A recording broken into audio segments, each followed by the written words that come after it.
Tom Reeves e Carlos Prates. Well, guys, the fighting nerds, we've done it again. Yes, we have done it again. Today we're going to discuss UFC 100, UFC Vegas 100, excuse me. Prates versus Magney. It went just like how I said it was going to go, just like how most of you guys thought it was going to go. I really only want to talk about the co-main event and the main event because nobody gives a fuck about Jillian Robertson's fucking vagina elbows or Charles Radke's knockout over whoever the fuck.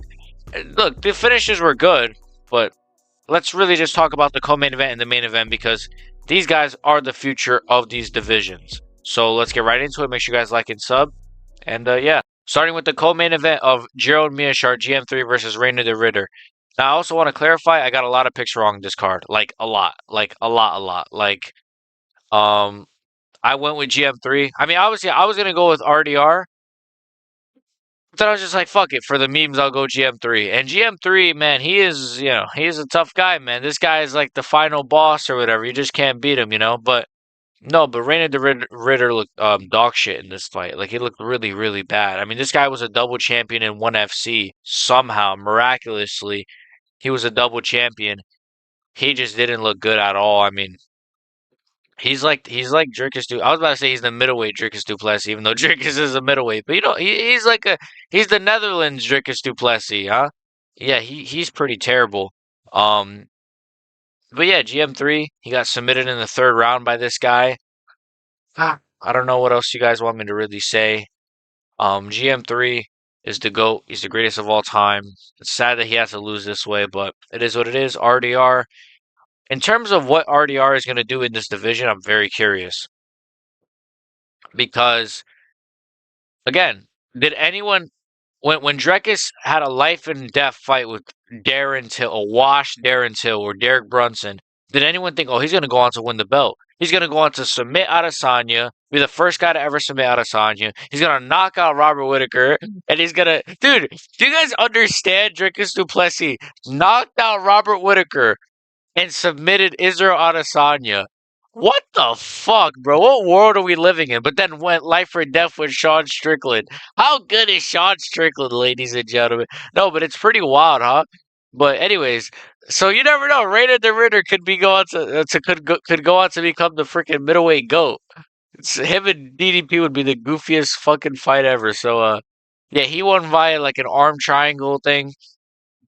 And then he was completely gassed after his submission when he was holding hands with GM3. It was the gayest thing ever. No Jones. Yeah. So yeah, I don't know who's next for RDR, but GM3 is a pretty good win. It kind of sucks that GM3 had to fight this guy on his debut though. Like GM3 really should be getting a ranked opponent. Isn't he coming off like 2 wins? Hopefully they don't cut GM3. I'm worried about that, man. GM3, dude, I was actually looking at GM3's fucking stats. I know I should be talking about RDR, but I'm gonna glaze GM3. GM3 apparently has the most finishes, I believe, in middleweight history. And I don't know, does he have the most I think he has the most submission wins in middleweight history as well. It's crazy. He's like the middleweight GOAT. Anyways, who's next for RDR? I don't know. Give him Israel Adesanya. Give him fucking Marvin Vettori. I don't know. Neil Magny versus Carlos Prates. Neil Magny got knocked out fucking cold. Excuse me. Carlos Prates, yeah, Carlos Prates knocked him out cold at the end of the round. Neil Magny is dog shit. He held Prates against the cage a little bit. He got dropped pretty bad earlier in the round as well. Before the knockout, obviously.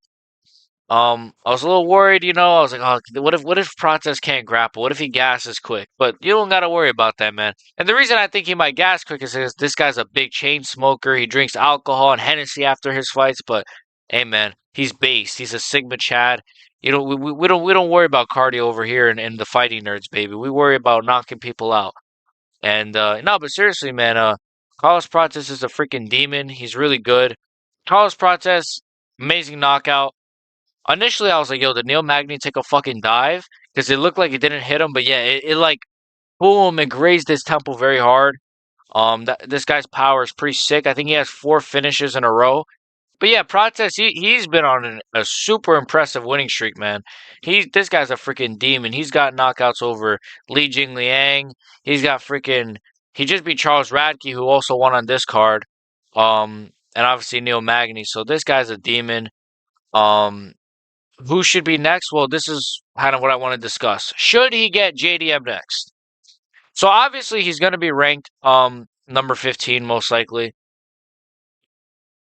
I don't think it's fair to do the JDM fight next. Now, if JDM really wants to fight in February and there's really nobody available, like if Usman's not available, if Covington's not available, then yeah, I would say that that could be very viable. I'd prefer if they just straight up did Covington JDM or Usman JDM because I think JDM deserves bigger names like that.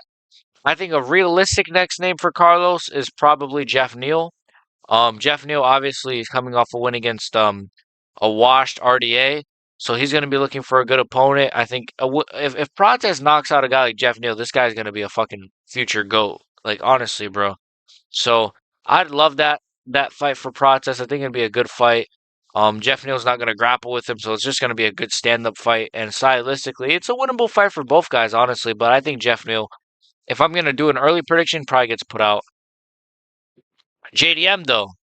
I mean, this is where it gets interesting because, again, even though Prates is ranked, he's not even ranked yet technically, but he will be ranked number 15, probably sometime next week.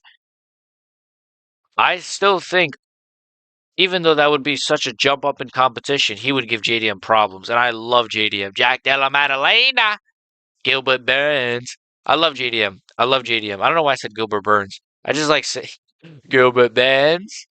Um, yeah, JDM's awesome, but oh, Prates, man, he's a this guy's a demon, bro. He's got the range, he's got the power. See, JDM, he finishes you with volume, he finishes you with timing. I think Prates is one of those guys. He does have one shot KO power, bro. And I think JDM does too to an extent, but I think JDM is he kind of puts together combinations that finish you, if that makes any sense. Whereas Prates could literally just clip you with like a fluky shot and you'll just go out cold because that's how sick his power is. So I'd love to see Jaden Prates. If not, next, sometime in the future.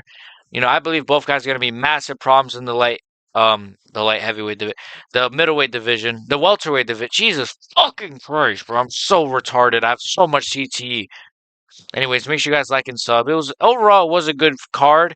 Even though I didn't go through the whole card, it's just do you guys really care to hear me talk about like some of these undercard matches or fights? No.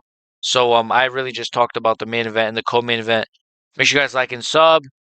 See you guys. I got some videos dropping on John Jones. Be on the lookout for that. I hate that guy. I can't say the word on YouTube. He likes dick up his butt. Let's just say that. All right. Anyways, bye.